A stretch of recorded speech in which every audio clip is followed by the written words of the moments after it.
Hello, my name is Jamie Irvin. I'm the host of the Heavy Duty Parts Report, and today we are live. As always, with our live broadcast, we love it when the audience participates. It's one of the reasons we do live broadcasts. So please, if you will, if you want to comment on today's subject, or if you want to ask any specific questions of myself or our guests, go ahead and do so. We can bring you directly into the feed just like this and have you participate. So we look forward to speaking with you today. What are we going to talk about today? Today, we're going to focus on marketing, and we're going to focus specifically on how to use marketing effectively to sell more heavy duty parts. So this is the Heavy Duty Parts Report after all. And we have a returning guest, Scott Boltz, joining me today. So I'd like to bring Scott into the live stream. He's waiting backstage. Scott, how you doing today? Welcome to the show. Great, Jamie. Thank you. Yeah, glad to have you here. You and I have talked extensively over the months and almost a year now that we've known each other about marketing, about heavy duty, about the trends, where we're going. And today I really wanted to focus in on this area of the whole digital sales channel, because of course, traditional sales and marketing has dramatically been changed by technology. And it's kind of a new landscape when it comes to how we approach marketing today in 2021. And of course, things are going to continue to change going forward. So when it comes to marketing, maybe we could start off by just talking about what traditionally heavy duty companies have done in the marketing space. Certainly. So marketing is not my pedigree. I started out in the working world as an engineer, and that, weirdly ended up in sales. And my first foray into marketing, I was leading the marketing efforts for a company called Untitled Technologies in a particular product category. And what I learned right away was, my first perceptions were that it's websites and catalogs and logos and things like that. But that really is just the result of the marketing efforts that we were doing at the time. It was very much a couple different things at its core. It was data driven. And so we wanted to understand what the markets were doing, not just domestically, but also internationally, so that we can make decisions on how we invest our development dollars, what kind of personas we want to go after and develop and grow our business. And so the foundation of those efforts really taught me early on that you have to understand what it is that you're doing, why you're doing it, and the opportunities that exist in the market before you ever create a catalog or a website. Right. One of the things that I saw when I started back in like 1998 is everything was print. So when it, quote unquote marketing, the marketing departments would provide print materials for the salespeople to go out into the field and deliver those. So if you were a distributor, you were delivering, let's say, flyers with specials. You were delivering, like you said, cataloging, so that the end user customers, the fleets and repair shops, had access to valuable information and were aware of promotional things going on. To go up a level, the manufacturers who were working with us distributors, they were doing almost identically the same thing. They were providing promotional packages for the distributors to take advantage of. Often it was very contingent on volume discounts. Yep. There was also then the introduction of rebates. And so it's like, buy this much volume over the course of the entire year, and we'll give you a bunch of free product, or we'll give you some promotional things like hats and t-shirts and coolers and, hunting and camping equipment that's all got your logo on it, and you can give it to your customers, that kind of thing. Marketing people were really graphic designers. Right. And that's kind of where, for me, in let's say 98 to the early 2000s, that was the marketing department. In some cases, I haven't seen that change all that much right up until 2021. I mean, a lot of companies are still pretty heavily dependent on those kinds of marketing initiatives. Is that what you've seen as well? Well, I've worked in many different spaces relative to the transportation industry, and it's really company by company. It's actually, your commitment to marketing is part of the culture of the company itself. And it really doesn't matter how big the company is. I mean, I've worked for tremendously huge companies and I've worked for very small companies. And so it's really the internal commitment into, okay, how do we want the world to perceive us, and how do we want to interact within that perception? And again, it doesn't start with the tangibles that you're handing within the sales call, although that is in a lot of ways the end result. But a lot of work goes into that before you get to that point. Yeah, we're going to go into that in a little bit. One of the things that I saw change is over time, the print materials that marketing departments were producing continued for a very long time, and only just now are like things like paper catalogs very rare. They're almost being eliminated by digital. There certainly wasn't widespread adoption of new digital channels like social media and other channels for a very long time. I would say that the heavy duty parts industry was very late to that game. Yes. But one of the things I continue to see even today is the marketing departments that what they're producing in many cases, not all. Some people are, some companies are farther down this road than others. Absolutely. But a lot of it is still focused on promotion of physical products, like, hey, we've got this seal for sale, or hey, we've got this promotion going on, and the what I used to call leave behinds is what the marketing department would give you, something you could leave behind with the customer. Now marketing departments are kind of making some of those digital leave behinds where things can be emailed or messaged and that kind of thing. Right. So again, it hasn't really, the strategy behind it hasn't necessarily evolved. Only we've gone from traditional print to more digital, but the strategy has remained consistent. Is that a mistake? Oh, no, it's not a mistake. It's just a fact of life. It's part of the evolution of what it is that we're doing. We've talked previously about generations and how they want to consume their style of the way that they want to consume. And so as we're bringing the millennials up into, management, early management positions, and the generation following them is starting to come into the workforce as entry level, the way that they consume the marketing that we produce is different, and we have to understand that. And so, the guy who's coming up and through the organization on his way to be, let's say, a parts manager, he's got to put his time on the counter, back and front counter kind of stuff. And so that person's going to be generally within a certain age group, and they're going to have a proclivity to consume media in a certain way. So the paper catalog, I think, is still important. It depends on the size of your portfolio, right? If you're one of these behemoth companies where your portfolio is this thick, it doesn't make much sense. But when you have these nimble, smaller companies that are providing very niche products to a market, they have to define the need and everything else. But you do it differently over all these spectrums now. So you have all the print, you have all the digital. Yeah, and I think there's been this maybe misconception about transitioning to digital sales and marketing channels as a complete abandonment of the traditional ways that we did it. And I don't think that's really the best option anyway. I mean, realistically, there is a time and a place for many things. And sometimes there's a time and a place for the traditional. It still works, right? We're a relationship business. Yeah. Like you said, if you've got an end user customer who's in a place where they don't have internet that is reliable, a paper catalog can be a very, very important tool for them, right? So it's about now making sure that we pick the right media, delivered in the right way, specifically for a specific customer. Indeed. Okay, so one of the challenges I think I hear from a lot of companies is they kind of know, okay, they know about the digital channels that are out there. That's not any secret. They know about YouTube. They know about social media channels. Like they know about all those things. But then when they go to actually start producing marketing materials, they kind of slip into a very repetitive message. And I wanted to take a minute to play a short video that kind of encapsulates the basic pieces to that message. And then we can talk about why that message isn't effective. And then we can talk about what companies should do. So we're just going to switch screens here and bring in a video. Just give me a second here because I want to remove this banner so you can see it. Okay, we're going to play the video and then we'll talk about it.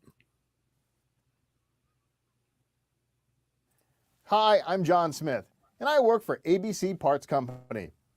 We've been in business for 75 years, and our parts people have over 300 years combined parts experience.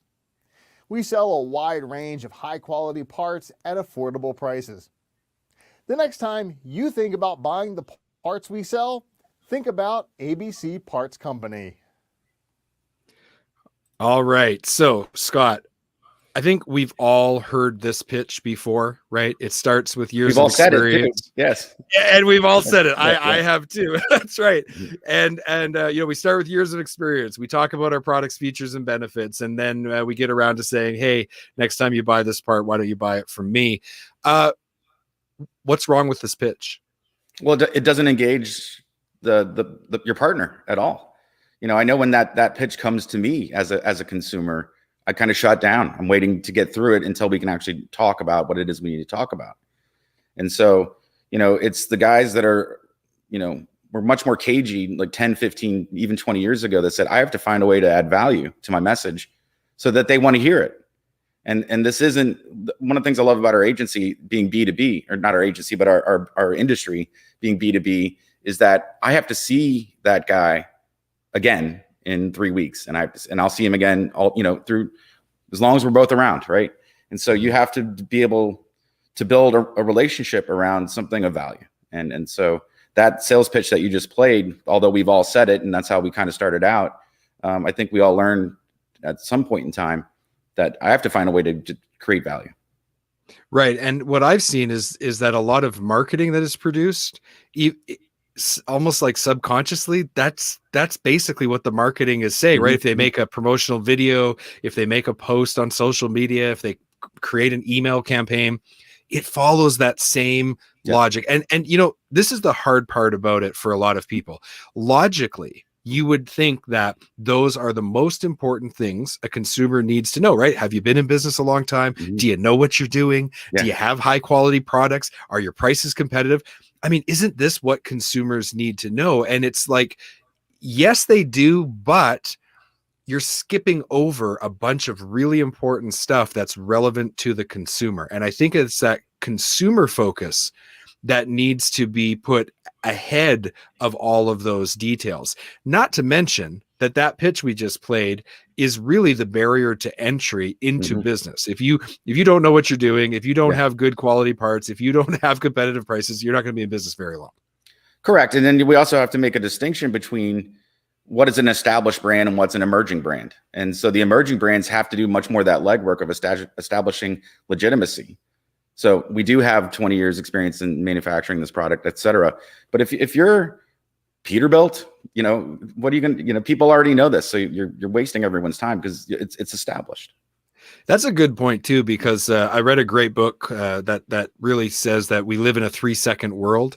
And I believe the author's name is Brendan Kane. And he talks about how if you don't capture people's attention in that first 3 seconds with your marketing, you lose them. They just move on, right? So they just keep swiping, they keep clicking, they hit the delete button, whatever it is. So, okay.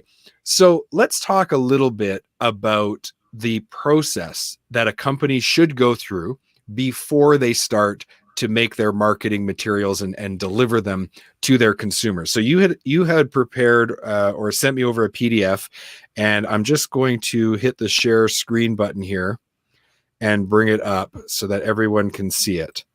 So just let me know if you can see that there, and I'm going to remove the banner.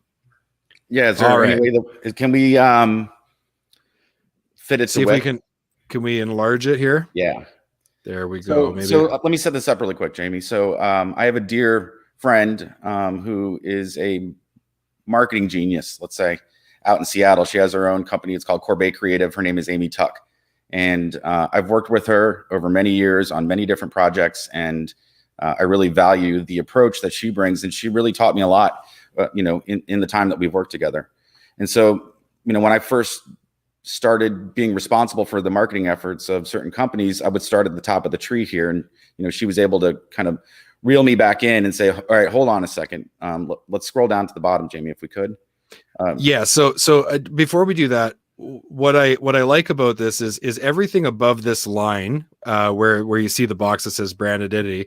This is all what's seen by the audience, and this is often where people start when they start developing marketing strategies, and that's the wrong place to start. That's really the point. So now when we scroll down, this is all the stuff that you should actually work on before you go to market. Is that correct? Do I understand that correctly? Correct. Or if you're already in the market and you've hit some type of, barrier where you're saying we need to improve our marketing in order to go to the next level, you have to go back and not necessarily start over, because you've already put some of these pieces into place, and you may or may not be able to articulate them. And the activities that we do is we sit down and we say, okay, really, well, if you go even lower than the main route, you start at the why, right?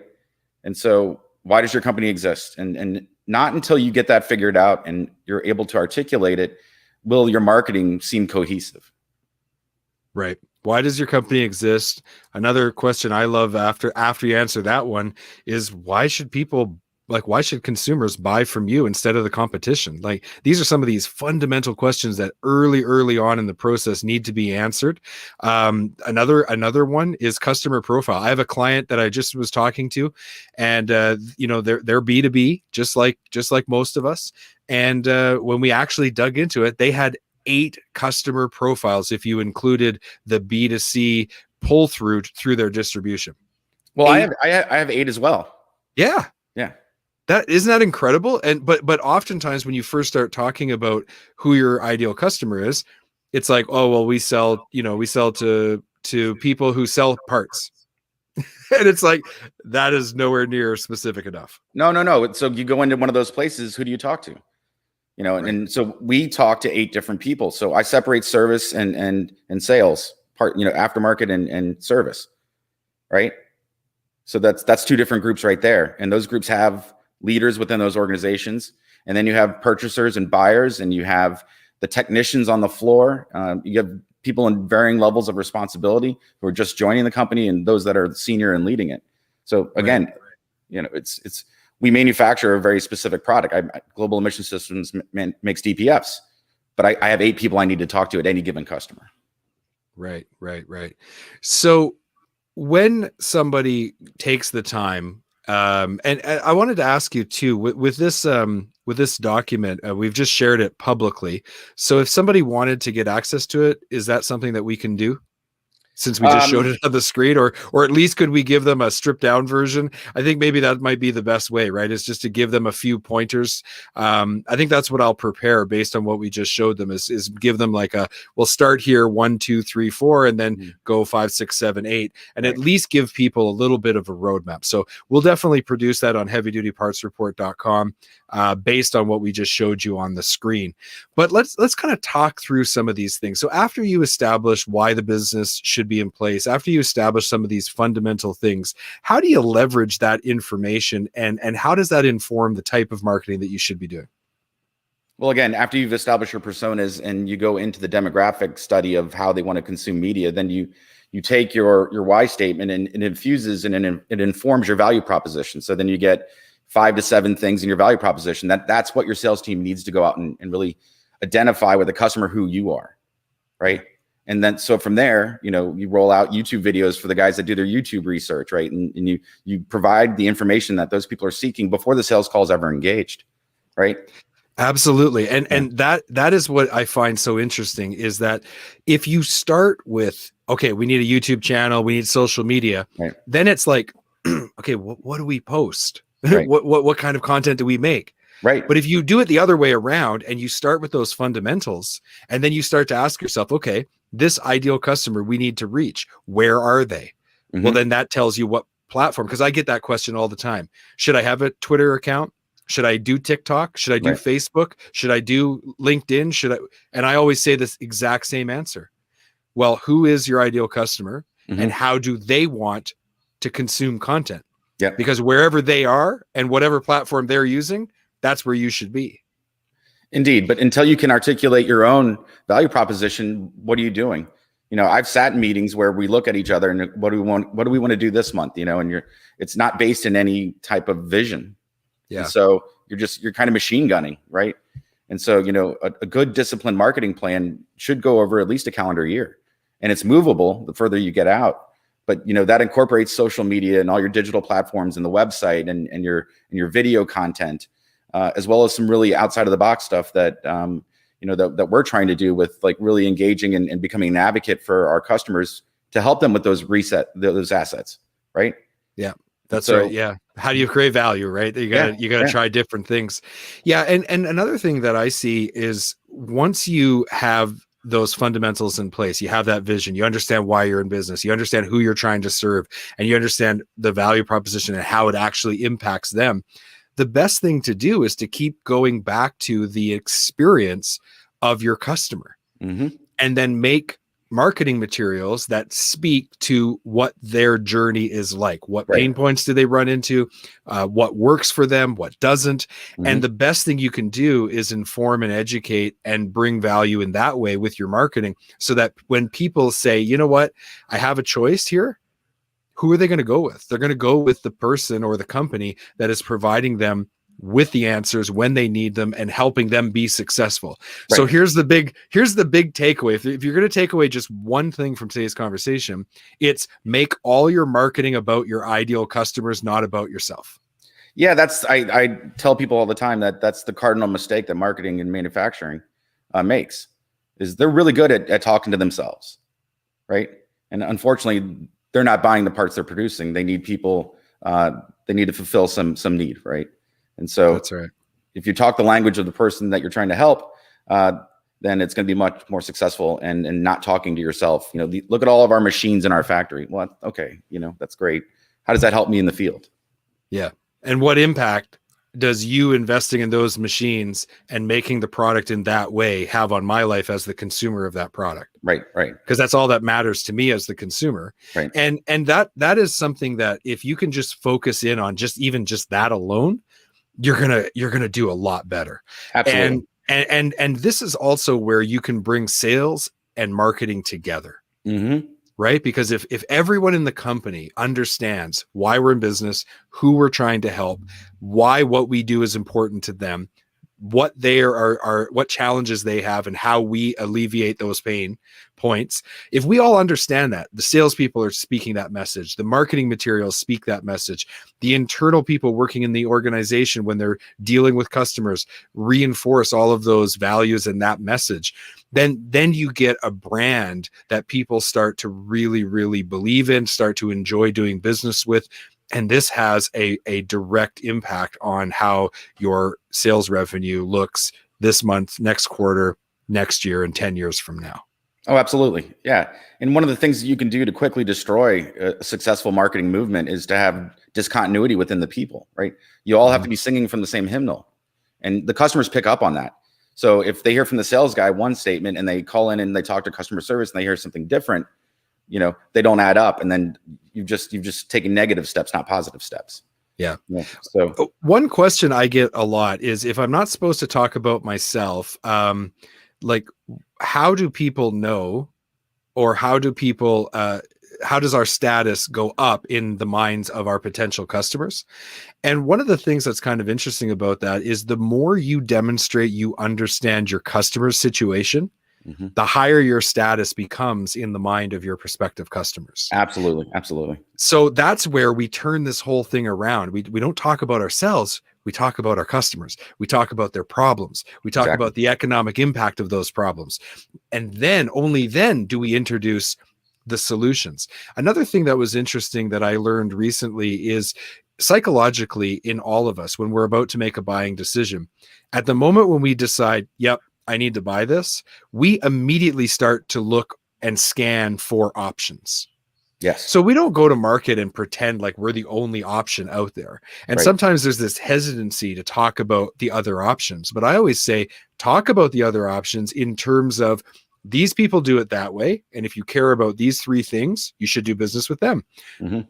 But if you care about these three things, well, that's why our solution is built this way, and you should do business with us. It's correct. A lot of people are really scared to do that, because they feel like, oh, well, what if I push them towards a competitor? But the reality is, for me, is like, if those people don't care about the things that that make your solution perfect, then they're not your ideal customer. Correct. And you really want them to do business with your competitor, because that frees you up to do business with your people, your ideal customers. Correct. Absolutely. And there are successful salespeople that can get a product into a system at a customer level and not really do well with it, because it's been forced. It's not organic. It's synthetic. And then you have to go through a period of time where the relationship devolves because they're not satisfied. You're not happy because they're not keeping up with your projections and your forecast. I don't want that business if I don't have to have it. Right. Yeah. Yeah. And you don't want people buying from you so that you'll go away. And that happens sometimes, right? It sure does. It sure does. Well, I really appreciate you taking a few minutes today to come on live with us and just talk about this. I think the more, I hope we gave some relevant tips for people so that they'll be able to kind of look at what they're doing and say, maybe I need to rethink this. And if you're interested in getting that step-by-step how-to, just reach out to us at heavydutypartsreport.com. You can find contact information there, and I'll make sure that I send it to you. I appreciate you being with us today, Scott. Thank you. No, my pleasure. And just so you know, I cleared with Amy before we got on today that we have permission to use this file. Okay. So we can use that in providing some insight into what people should do. And then, of course, if people would like some additional help, they can reach out to either of us on LinkedIn. And by all means, we would be happy to provide them with some assistance. Absolutely. Thank you, Jamie. All right, sir. Thank you very much. We'll talk to you later. All right. See you, man. Well, this is bringing us to a conclusion of another live interview on the Heavy Duty Parts Report. I hope that you took value from today's conversation. We are going to be introducing a really cool product next week. We're going to have a couple very ingenious people who have worked really hard to develop a product that saves the electric consumption on a block heater. Now, we would have loved to have this right in the smack middle of winter when it was the coldest, but we're actually going to learn about why that isn't the time that you can save the most electricity with block heaters. Go figure. So that's on next week's live. I'm really looking forward to that. You can go over to heavydutypartsreport.com/live, and that's where you will find links to all of the places that we publish the live broadcast. So that way you can tune in, and that'll be at 10 a.m. Mountain, 12 Eastern as usual. Thank you so much, and have a great weekend.